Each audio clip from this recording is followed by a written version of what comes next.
Welcome to my channel and to my new master class on ghost hunting. I'll show you how to get fantastic results without spending a lot of money. My experiments have identified common ghost hunter mistakes. There will be some surprises here that will help your research. The lessons are short, easy to grasp, and will be published every few days.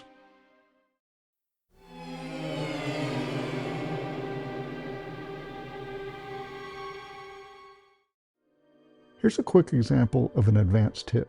Knowing that a building has a portal or a gate inside completely changes the tone of the investigation. The spirits in my investigations call them gates. Did you know that you can identify a gate by the pulsing sound it makes as captured by a modified recorder?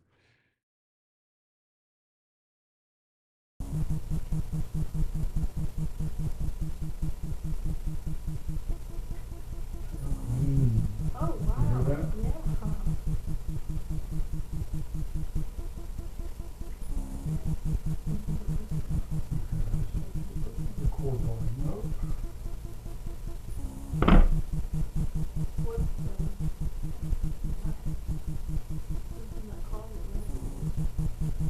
It was in the closet? Yeah.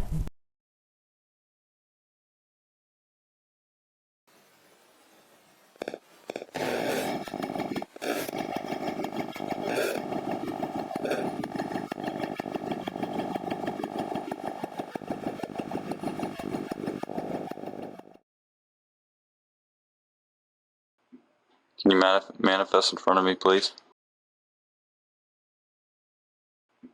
Can you manifest in front of me, please?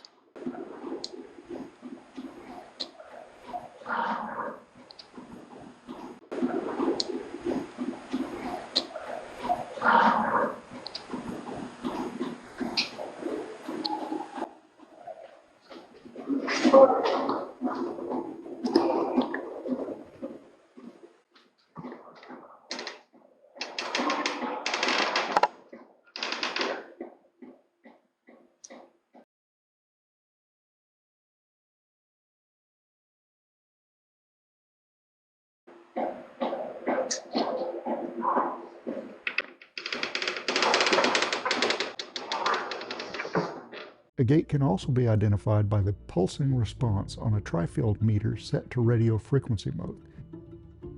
I will also discuss the illogical conclusions that some ghost hunters are quick to jump to. For example, if their search fails to find a gate, then they assume that there is no gate. However, they never consider that there might be a gate, it's just not turned on. I've captured sounds of gates starting up, shutting down, and of spirits saying, "log on." A gate can also be running, but not open for traffic. Okay, for our first lesson, I will explain the two basic types of investigations, and then we'll explore what full spectrum cameras are.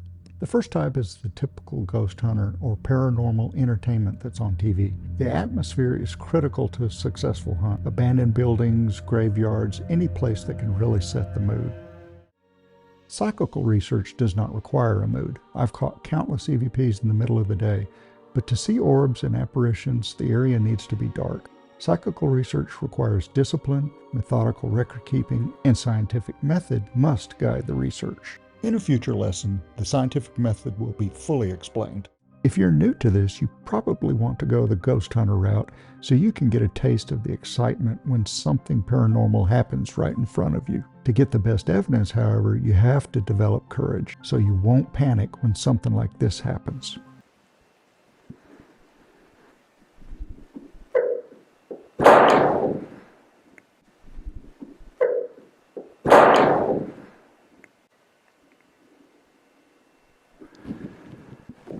That scared me.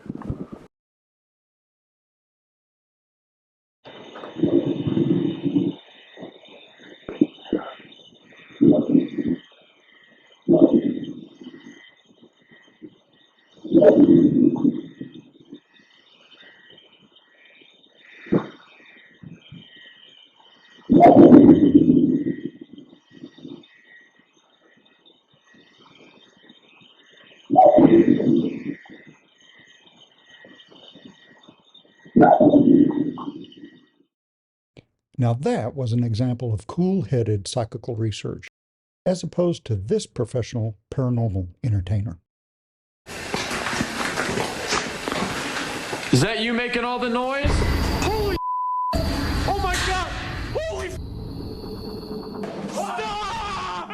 Stop!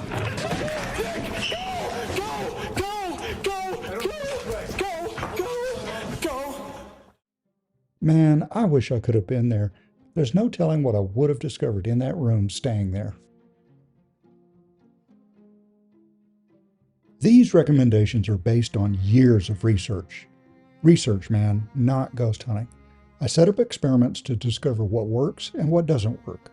I've currently amassed 20 terabytes of evidence and 250,000 EVPs. Okay, here's a list of some of the ghost hunting myths I've busted. I'll cover them fully in future lesson. Spirits do not drain batteries to manifest. There is no such thing as a residual haunting. Spirits do not affect EMF meters unless they want to. Spirits do not affect REM pods unless they want to. Full spectrum cameras are pointless. For this first lesson, we'll focus on full spectrum cameras. Our next lesson will explore the practicality of EMF meters. Full spectrum cameras are a gimmick in the ghost hunter world, made popular by shows like Ghost Adventures. Why do they always look pissed off? Why so serious? There's so many problems with these cheap full spectrum ghost hunter cameras that I hardly know where to begin. This is the visible light spectrum from the very short purple wavelengths of 380 nanometers up to the very long red wavelengths of 740 nanometers. Shorter than purple and out of our visible light range is ultraviolet with extremely short wavelengths of 400 nanometers to 100 nanometers. Ultraviolet light is popular with police forensics because of a unique property it has. It makes certain objects glow because the objects contain phosphors, which absorb the energy from the ultraviolet light, then release it again as visible light. On the opposite end of the visible range, we find the long wavelengths of 700 nanometers to 1 millimeter, infrared. We see in this example of ultraviolet, visible, and infrared light that hidden features on the girl's face become visible in ultraviolet light. But longer wavelengths, if present, will overpower the ultraviolet light. As explained on the Kolari.com website, UV light coming through the lens will be drowned out by the much more plentiful visible and IR light, and the ultraviolet signal we are looking for will be lost. I was trained as a police detective to put a UV bandpass filter on my lens that only allows UV light to hit the camera sensor. Of course, filming in a dark room, we need a source of ultraviolet light, often referred to as black light. The wavelength of the light in the room affects our focal plane. So if we focus our lens in incandescent light, but then switch to fluorescent light, we will have to refocus our lens. Since infrared and UV are on the opposite ends of the spectrum, it is impossible to have a fully focused image when using both at the same time. Cheap cameras try to get around this focus problem by using a feature called back focus. By setting a back focus, everything will be in focus even if you zoom in. With a focal plane set to infinity, you lose all the depth of field. This Ohulo camera doesn't even have a focus setting at all. It is permanently set to a back focus. Notice that this kit doesn't even have a UV light source. In my previous Hawaii investigation, I took the full spectrum Ohulo because it's the lightest camera I have, and it is modified to receive excellent EVPs. We can see here that its infrared setting is crisp and clear, while the full spectrum setting loses a lot of information. Here's an ad from one of those popular ghost hunting sites where they sell this full spectrum camcorder that they've modified. It says the glass has no filter effect. It is blocking neither infrared nor ultraviolet light. They just don't know what they're doing and they're ripping you off. Listen, don't waste your money on any full spectrum camera. Just get a good infrared camera like this Ordro that you can get on Amazon.